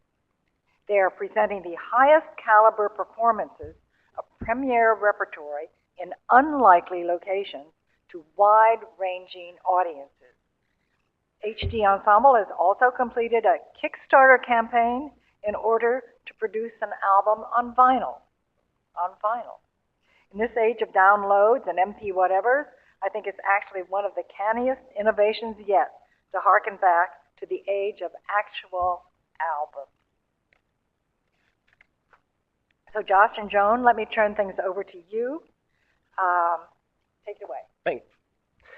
The Happy Dog is a corner bar in the center of the Gordon Square Arts neighborhood, which is going through a renaissance as an arts center on Cleveland's near west side. I first met its owner, Sean Watterson, at a friend-raising event for the neighborhood in early 2010. And as he explained to me that he was happily presenting different types of music at the bar almost every night of the week, I thought to ask him if he had tried classical music, and he said no, but he'd certainly be willing to. So I went and had a hot dog and found that this polka bar from the 1940s has a small stage, a young clientele, or fairly young, and a menu of choose-your-own toppings for gourmet $5 hot dogs. I had been wanting to figure out ways to get classical music out of the concert hall, and so I jumped at his yes. A few months later, I had rounded up some colleagues who were up for the experiment, and on an evening in June, we did our first HD performance with no cover charge. We've never had a cover charge at this bar. I arrived about a half hour before, and lo and behold, couldn't find a place to park on the street, which completely shocked me. We actually, Sean and I, had no idea what to expect from the first time. We kind of thought, maybe 10 people will come, maybe they'll be happy. But by the time that we started playing, people were being turned away at the door and lining up around the block to get in. This was because Sean had put a sign on the door that said Cleveland Orchestra tonight. Now, granted, the whole orchestra wasn't appearing, and this wasn't an official orchestra function really anyway. But the only other PR we tried were a couple of quick blurbs on Facebook. So it looked like our experiment to surprise the neighborhood worked. I'm guessing people aren't so much afraid of classical music as they are maybe of committing to buying a ticket for an outing of any sort that they're afraid they might not enjoy. Over the past 3 years, we've tried, this group of musicians has along with a pianist, we've tried a bunch of different angles on each time that we've appeared. One of which is deciding that we needed to add a pianist, one of my favorite people who is from the Stony Brook faculty, not from the orchestra. And there's no piano at the Happy Dog, so each time that we've gone, Sean has been willing to find a great instrument. It's always been really crucial that we do what we do at the highest level possible. We've added other musicians, we've tried and succeeded, I think, at broadcasting these concerts live on public radio stations. Over the 3 years that we've been doing this off and on, the popularity of classical music at the Happy Dog has grown enough that Sean decided to link with Cleveland's chapter of Classical Revolution, which is a national organization that I'm sure many of you know about that does something sort of similar to what we're doing. In Cleveland, Classical Rev is made up mostly of students from the Cleveland Institute of Music, and they're able to commit to monthly appearances, which we're not quite, which are again consistently standing room only. Both HD and Classical Rev performances have generated a lot of buzz in Cleveland and nationally, and Sean's even managed to reverse the game, bringing busloads of his neighborhood bar goers to concerts at Severance Hall that we do. I've thought a lot about why this works, and I'm pretty sure it's based on a few different things. First, I think that people are more than ever now interested in process, not just product. If you think about Top Chef, Top Model, the popularity of things like that, you get a feeling for the eagerness of people to understand behind-the-scenes creative processes. Also, there's this amazing immediacy in the bar, what people can engage with without necessarily having to sit still and pay attention for the 2 hours of a concert in the dark, is an up-close awareness that we're playing live music. And that music, our music, can be every bit as engaged and communicative in its delivery as indie rock can, for example. For that, it's great for the musicians who can connect directly and casually to an audience that isn't captive and that is then perhaps more receptive to chamber music's spontaneity. The CIM students start learning that showmanship is just as important as accuracy in a situation where they're competing with basketball hanging on the TV above the bar. And when it all works, I've actually seen 20-somethings waving lighters above their heads and chanting Beethoven. It has happened. Our most recent experiment, as Joan said, was to try to capture all of this on record. We're about to release a double vinyl set live at the Happy Dog, and what I'm maybe most proud of is that I was able to program not only Beethoven, but things that most presenters would shy away from out of fear of not selling tickets. things like Messiaen, Britten, Shostakovich, Webern even. All of these pieces were really well received at the bar, and the records capture not only the music but the atmosphere, the eagerness of the crowd to engage, the excitement of the musicians to be sharing, the glasses clinking, the ambulances and buses passing by on the street. The release party for this record will be in mid-May, and it's going to coincide with the orchestra's first ever set of neighborhood concerts in the Gordon Square neighborhood. So Joan's going to talk about that new residency project and also give a bit of idea about the orchestra's institutional evolution towards the ability to think through projects like that. Thanks, Josh. Gordon Square is located in what's known as the Detroit Shoreway neighborhood on Cleveland's west side. It's 15 minutes, and some might say a world away from the orchestra's historic home, Severance Hall. When you hear Severance Hall and the Cleveland Orchestra, you think world class. When you hear Detroit Shoreway, you think working class, no disrespect intended. 5 years ago, no one would have imagined the Cleveland Orchestra was launching a week-long residency in this neighborhood. In fact, 5 years ago, some musicians had never even ventured from the east side to the west side of Cleveland. But economic downturns have a way of sharpening your focus, opening your mind, and identifying gaps in your strategic thinking. We experienced what our executive director refers to as the emergence of institutional humility. We had achieved and sustained a very high level of artistic excellence dating back to the George Zell era, but we were an island unto ourselves. We were really not engaged with the community and not very good at collaborating. We finally came to realize that being one of the best orchestras in the world was no longer good enough. We had to be more than excellent to be worthy of community and philanthropic support. We had to be relevant and valued and indispensable to the community. In exploring new business models, especially the establishment of residencies in locations such as Miami, Florida, and Bloomington, Indiana, we've learned that the path to relevance is best traveled with others. In Miami in 2007, for example, when we began there, we had no pre-existing community connections, and our reputation was not universally well known. Therefore, we had to prove our worth on many fronts and build relationships with community partners that would help us sustain a long-term presence and financial viability. It was a real education, both for the institution and for individual musicians. We found ourselves performing in new venues, in jazz clubs, tropical gardens, after-school programs, museums, and we brought our commitment to education to a whole new set of schools in the Miami-Dade School District. We learned how to work collaboratively and how to be flexible and creative in our use of orchestra services. And we eventually brought home to Cleveland a whole new set of beliefs and experiences about how to relate to the community. We shaped new plans around 4 strategic and overlapping imperatives: excellence, innovation, community, and alignment. Excellence. Artistic excellence is job number 1 at the Cleveland Orchestra. It is the hallmark of our orchestra, and it will always be the core of everything we do. Innovation. We opened ourselves up to new formats, new venues, new programs, more music for more people in more ways. Community is about meaningful and authentic community engagement, working collaboratively, increasing our value to the community, and our relevance. This is just this is a fun slide from our Halloween family concert.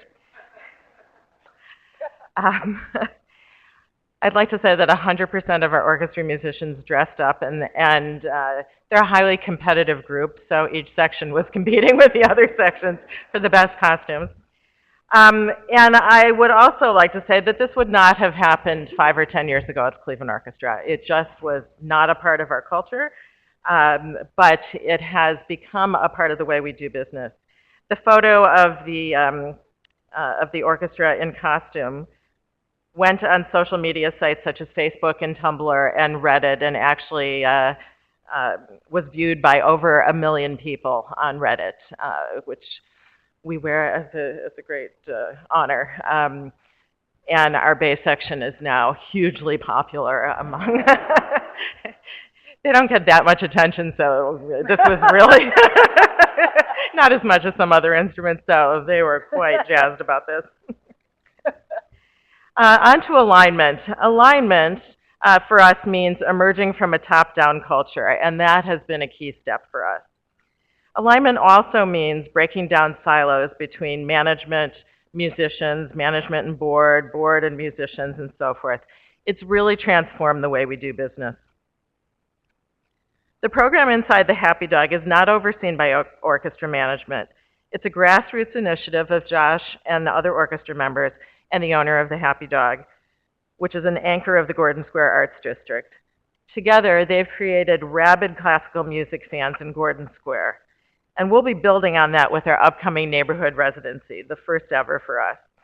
In May, we'll move all of our orchestral, educational, outreach, and chamber music activities to Gordon Square for a week, with the goal of breaking down more barriers to classical music, building more sustainable partnerships, engaging more people with the orchestra in new and creative ways, and authentically immersing the orchestra in the community. So we'll be playing free concerts in churches, in galleries, in community centers, in schools. We'll be playing soccer with neighborhood kids at the rec center. We'll be doing teacher workshops. We'll be giving free music lessons in schools. We'll be popping up as individual musicians in coffee shops, bars, and at the local butcher shop, playing music, buying a piece of meat, you know, that kind of thing. Taking yoga classes, stopping to play for the locals, performing with actors at Cleveland Public Theater, and much, much more. And in the weeks that follow, residents will board the bus at the Happy Dog that will bring them to Severance Hall to see people they now know, like Josh, perform. There's no question that every orchestra has a long way to go to become truly relevant in its community, but we feel that Cleveland is off to a good start. An institution steeped in tradition is now an institution that embraces change, not for the sake of change, but for the sake of the institution, and most importantly, for our community. I'd like to thank NEA and the National Council on behalf of Josh and myself for giving us this opportunity to come speak to you today. And we'd like to close with a courage, spontaneity, artistry, chocolate mole, chunky peanut butter, sriracha, fried egg, fun, people, world-class musicians, people waving lighters above their heads, spicy mustard, pimento mac and cheese, applause, great sound, Spanish onions, bacon. This is orchestral maneuvers live from the Dog. It's classical music, which appeals to a big set of people, and it's a chamber group at a bar, which is kind of fringy and will bring in a different audience. This is great music performed by some of the best in the world. We've decided to try to capture it for people who aren't here, or for people who have been here and want to have some kind of recollection of it. Having classical music on vinyl takes us back to a sound that's a little less scientific. One of the most exciting things about doing what we do and then recording it live is that idea of spontaneity is able to be captured.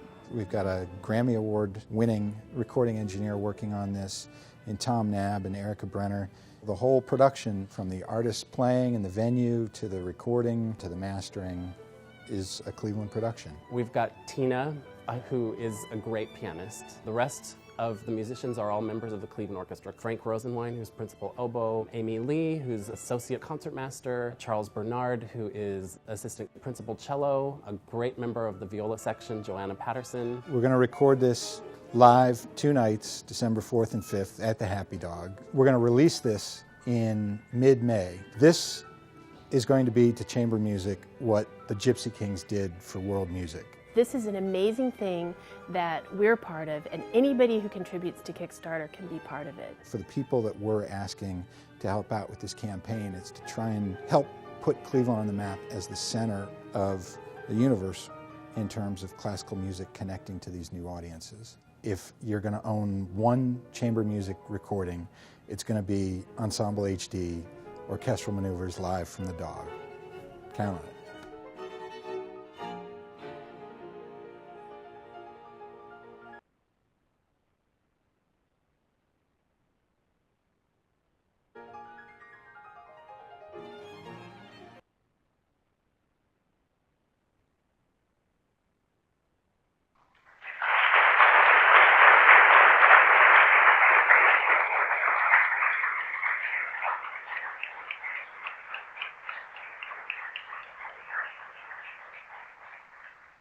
So, Josh and Joan, thank you so much. And I would love to throw this open to our council members for discussion and any questions. Joan.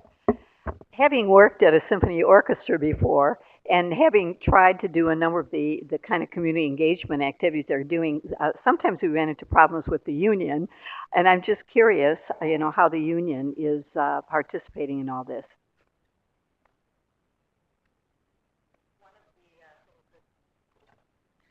One of the things that's fortunate is that so much of the impetus for these creative community engagement programs has emanated from the musicians, originated with musicians.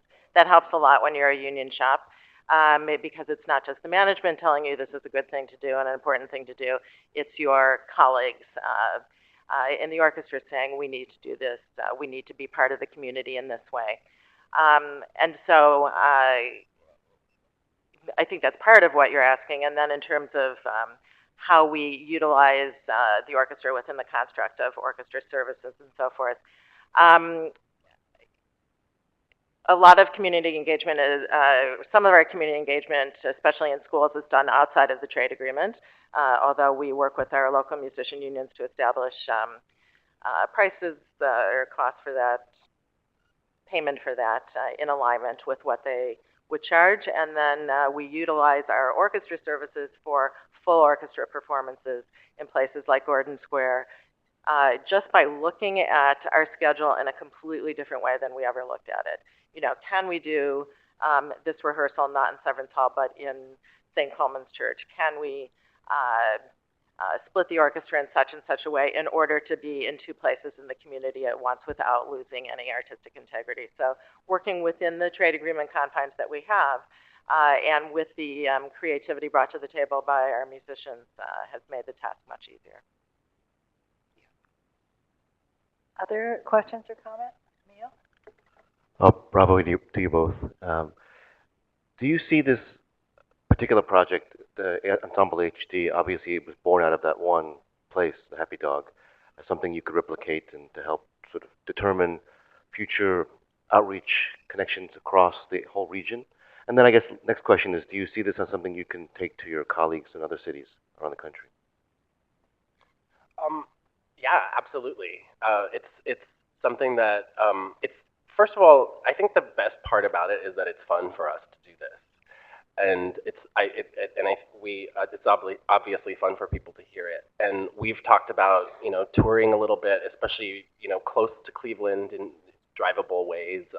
We don't have a ton of time. The orchestra schedule is thick, obviously, and but we do what we can. And yeah, I think it's the main thing that I think is great about this is that it's fairly easy, really. I mean, it's just a handful of musicians, and we're all willing to just go to the bar and play our instruments for a couple of hours. Aside from juggling everyone's schedule and getting us all to rehearse a little bit, so that we're ready to do this, the actual implementation of it doesn't cost anything, and it's fun for us. So yeah, I think it is something that other people can do if they like. Excellent. Aaron? Again, great presentation and great project. One of the bullets that you talked about was excellence, and that being a priority in terms of everything that you do as musicians and as an orchestra. The priority of excellence in terms of individual musicians' personal performances, obvious, straightforward, and makes sense. There's a lot of people and institutions that relate excellence to also the environment in which their musicians perform, acoustics, all of those types of things. So my sense as I was looking at that is that in some ways you might be redefining excellence, or at least how it's perceived. And I was just wondering if you could speak to that and if that's been part of your discussions at all. It's absolutely, that's actually a really fascinating angle, because that's one of the things that the handful of musicians that I've gone in there with has had to get used to. It's not an ideal acoustic situation, not at all. Which is maybe one of the reasons that making the recording became really attractive, because it became a great challenge for the producer and the engineer to figure out a way to let the listener hear where they were, but also to make the music sound great. And I think we really succeeded at that. We're just starting to listen to playbacks this week, actually. The idea is that maybe, you know, obviously, if you're going to go and sit in a great orchestra hall and hear a great orchestra play, the part of the experience is having it sound amazing. And if you can let go of the idea that when you're in a bar, it's not going to sound amazing. And actually, we don't really expect. We sometimes tell people you don't even have to listen to us. You know, just have fun. That's kind of the whole point, which ironically is rather freeing for the musicians, because it's not that we play any worse or we rehearse any less or anything like that. It's just that you remove the idea of expectations of you know, absolute in the moment perfection, and you just have fun, and often the performances are amazingly great because of that. No, I'd also like to add that a couple of years ago, in the last 3 years, our music director, Franz Welsermost, initiated a program to bring the full Cleveland Orchestra to high schools in the Cleveland area a couple times a year as our schedule allowed. Now, when you cannot fit the entire Cleveland Orchestra on any stage in any high school in Cleveland. Unfortunately, the auditoriums are not that big or suited for that. However, you can fit them in the gymnasium. And I think with Franz leading the way and saying, I get that this isn't Severance Hall. We know that the acoustics are not going to be what we're used to experiencing. But in Europe, I've taken orchestras to factory floors and so forth. And what it's about is the experience for the students and being live and present in front of them. And I think when the music director leads the way, if it's okay for Franz, then we can think about these things in new and different ways as well. Thank you. Paul. What a great thing. I mean, and the hot dogs look fabulous. They are. They're Aren't you hungry right now? one of my loves. So just before you got up, Jamie Bennett talked about art and technology and the way we're all moving to cyberspace and the digital age and what it's done. And you've decided to release this work on double vinyl. Now, aside from the artistic side of double vinyl, in that it sounds like many people say music ought to sound, as opposed to the digital medium. What are your thoughts about marketing it with vinyl? Why vinyl, other than the artistic element? And what other components of a distribution plan are you thinking about in order to broaden the vinyl part of this into something that will pull more people in to the Cleveland Orchestra and your future projects? I'll take a little bit of that. The records will be released with an MP3 digital download code, so it's broadly very possible for anyone and everyone to have access to this in the way that they're used to. First of all, the vinyl thing is cooler. It's sort of this retro, and even people have been talking about, and our bands even are doing this now. It's a thing, you know, and it has been for the last year or two, or maybe even more. Again, it's that sort of irony of, I think classical musicians were the first to desert vinyl to go towards digital because of this whole idea of this imagined, or it's not even imagined, it's necessary really for us to sound, you know, with this amazing like sheen of perfection. But that really does put a damper on the concept of what we really do, which is very much about spontaneous dialogue with each other and communication with an audience. And the vinyl just seemed like an obvious way to go back to that and capture it and have it be, you know, we have an audience there. You can hear people dropping forks on the floor, and it's just very real. And vinyl seemed like a really good way to sort of warm that idea. The last part of what you said, oh, how are we marketing it, or how is it attracting people to the orchestra? Hopefully it'll get a lot of attention. And one of the key things about this, even though it's not an orchestra mandated thing at all, is that we're, you know, 5 out of the 6 of us are all members of the orchestra, and that seems to be an interesting part of the story for people. I don't know why. But it's going to sound really good, and the level of it is going to be good, and hopefully, you know, we're trying to make sure that it gets a lot of attention. And so, I think the fact too that the vinyl producers are in Cleveland. I mean, this is all a local product, and I think that has a tremendous amount to do with it. Cleveland is also the home of Telarc, so you know we kind of there's a big history of record production and sound production there, and I think you'll have not only the classical music fans, but the audiophiles and lots of different segments spreading the news about this. That said, I don't think the Cleveland Orchestra itself will be turning out a double vinyl album anytime soon, but they all appreciate and love this sound quality, and we'll get it out, the word out, as well through social media, which is the biggest and fastest way to go now, and many other avenues. And one other just little part of that is great about vinyl is that the canvas that you have to present the information that you have is so much bigger, obviously. I mean, I grew up with records, and it's such a great thing to hold on to and to, you know, see the pictures and have all the program notes in presented in such a beautiful way, and that's all part of the package that I think will be attractive. Wonderful. Now let's see, who's in the queue? I have Mas, I have Maria, I have Patrice, and I have Deepa. So, Mas? I guess this is my journalist training coming out. I have 3 questions, and hopefully you keep the answers short. First, for Josh, at the Happy Dog concerts, did beer sales go up?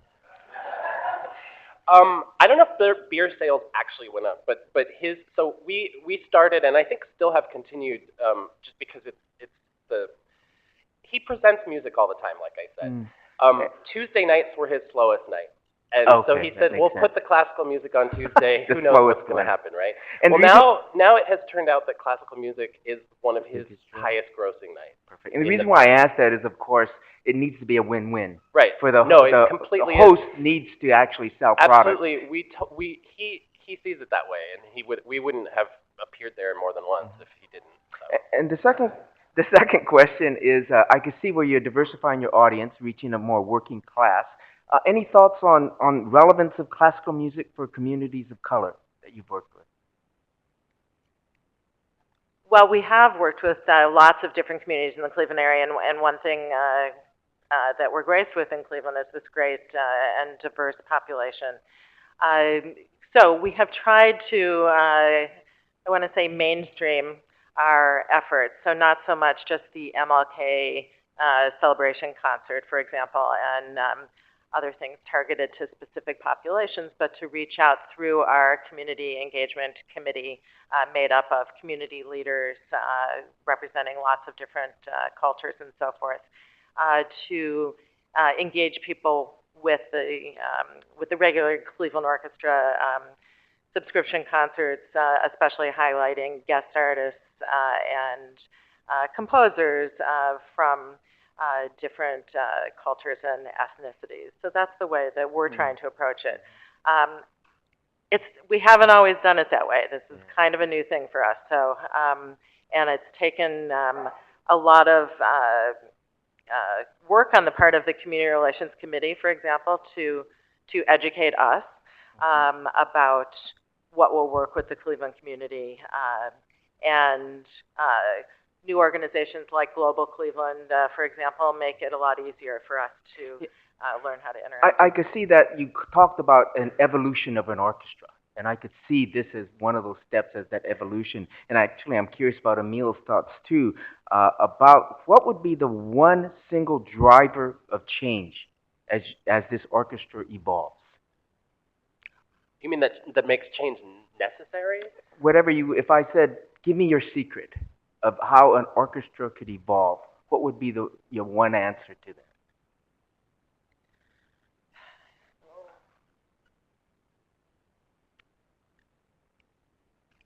You know, well, not to be cavalier, but economic downturns were a big driver for everyone, and we had to rethink ourselves, as orchestras all over the country did, because I think it's easy to rest on your laurels and to keep doing what you're doing because you're good at it. But the fact is, if it can't be sustained and it's not making as much a difference in the community as it could, then we're not a valued member of the community. So, and also having an atmosphere where change is possible. Leadership helps in that regard, but so does having an orchestra of musicians who were willing to be active and engaged. And I think my instinct is that to lean towards this idea of going out of our home and into a community, and that it's not so much about the obvious, like if we have a Martin Luther King concert, we're going to appeal to this particular group, and if we have whatever, it's more we go out into the city and we play, and it doesn't have to be geared towards a certain type or a certain these people will like this. That's actually kind of one of the things that we chose to do at the Happy Dog. We thought, okay, it's a bar, maybe we should play covers, Beatles covers, but we're not good at that, and so we decided to just do what we do, but do it in a place that so the expectation, not that the community will always come to us just because we're so good, but that we can go out into the community. I think that's a big driver of change. It seems to me, and Emil, I'm curious about your thoughts, being a musician and involved with orchestras. It seemed to me something about a discomfort level became a real driver of change. I mean, it's hard, but it was a fundamental element. Emil, Sure. Your thoughts about drivers of change for orchestras? Well, I think clearly there's no one answer. You know that, and we all know that. I think what we're seeing with the Cleveland Orchestra leading the way is a real understanding of how one can diversify one's programmatic offerings without changing the essence of who they are. So it is a very fine line of actually becoming many things and still having at its heart this incredible, beautiful, transcendental music making that you do. I think what's hard at the heart of what they're doing is this understanding of flexibility. And so what we talk about a lot in the field is hoping that orchestras can become more flexible. So what does that mean? I think many people have different definitions of that and have different approaches to actually be flexible, and some are good and maybe some are not. But for me, it still comes back to this notion of unleashing creativity within the stakeholders that you have. And so unleashing the creative potential in the musicians and the staff and the board, and allowing them to have actual platforms for trying new ideas. I think what we find in orchestras is that there aren't many avenues for the various stakeholders of the orchestra to actually try new things. And we are so stuck and afraid of change. And so I think what we're seeing with Josh in particular, bravo to you, that and the orchestra is embracing your creativity in ways that go off stage and out of the hall. So for me, that is really the most important part of that. And if I could add to that, one of the ways that we learned that kind of flexibility as both an institution and among individual musicians, as I said earlier, was through our residency in Miami. And if you think about it, I mean, there couldn't be two more different cities than Miami and Cleveland.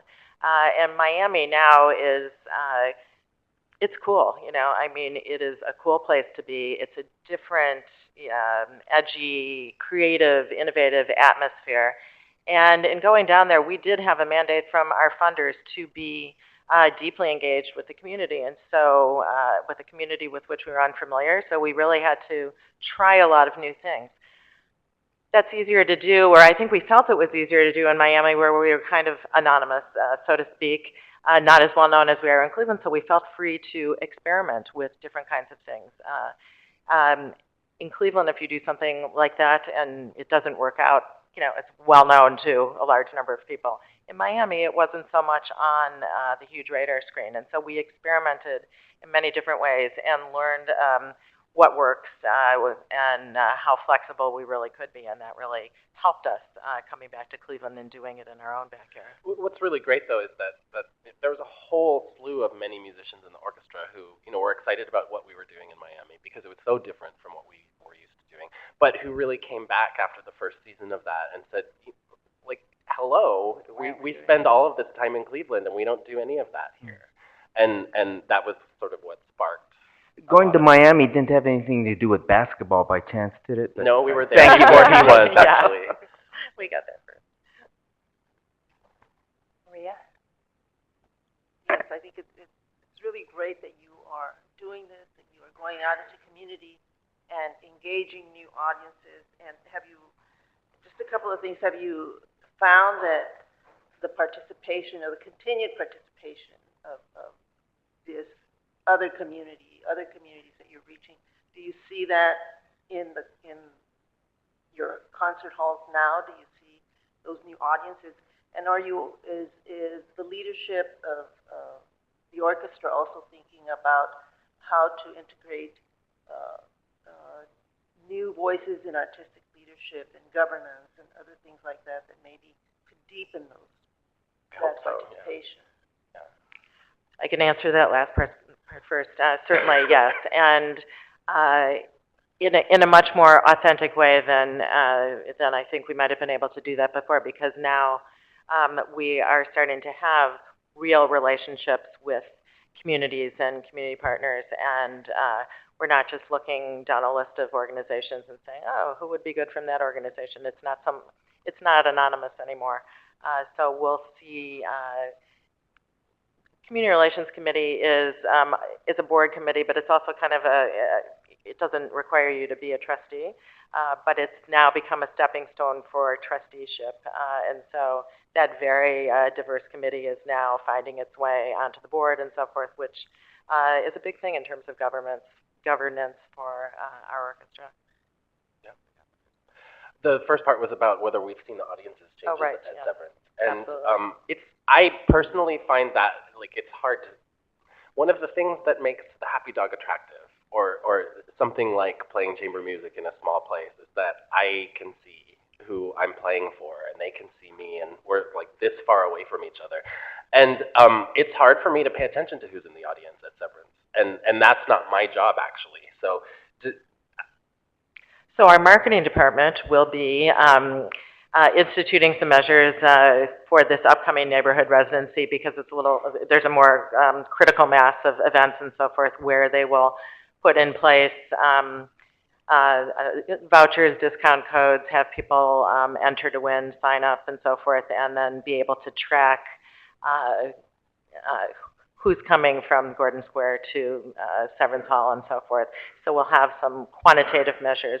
And then going forward, we will have a neighborhood residency each year in a different location, and hopefully at the end of just a couple of years, see a very different looking audience and some good data about how that's happened. Let's see, we have Deepa, you're going to pass, and Patrice, and is there anyone else on the queue whom I've missed? Okay. Patrice, you have the last question. Oh, thank you. I wanted to first applaud you on your comments about and developing your strategic plan, moving beyond excellence, to understand that you had to be relevant, you had to have value, and you had to be indispensable to your community. While you were not with us yesterday, many of our glimpses of work that's being done in the agency actually dealt with the democratization of the arts. We saw a number of cases where we had, for example, examples of dancers working with sanitation workers or firemen in a community, or healthcare professionals working with puppets to help families understand the aspects of dementia, or other kinds of things, design working with rural farmers to improve their stand. But a number of different things that we've actually seen, I'd say, over the last 40-year histories of the agency. But to me, what's remarkable is that the community-based arts organizations have always been relevant to their communities or made that attempt. And now with this much broader, I believe, much more spirited and conscious-driven effort to embrace the arts, we're seeing our big boxes and what people traditionally know as the SOBs, the symphony, opera, and ballet, being much more authentic in their approach to embracing community. And community is changing. So I'm very interested in the evolution that is in fact equalizing and making all of our cultures, no matter whether they're considered quote unquote highbrow or common, but embracing all of our cultures to be more accessible to communities. So I applaud you on your hard work on your strategic plan, and understanding the value is beyond marketing. It's really about being authentic within the communities where you reside. Thank you. My favorite part of what we're going to do in Gordon Square, aside from playing, is playing soccer with the kids. Thank you both so much. This has been amazing. Thank you. Thank you.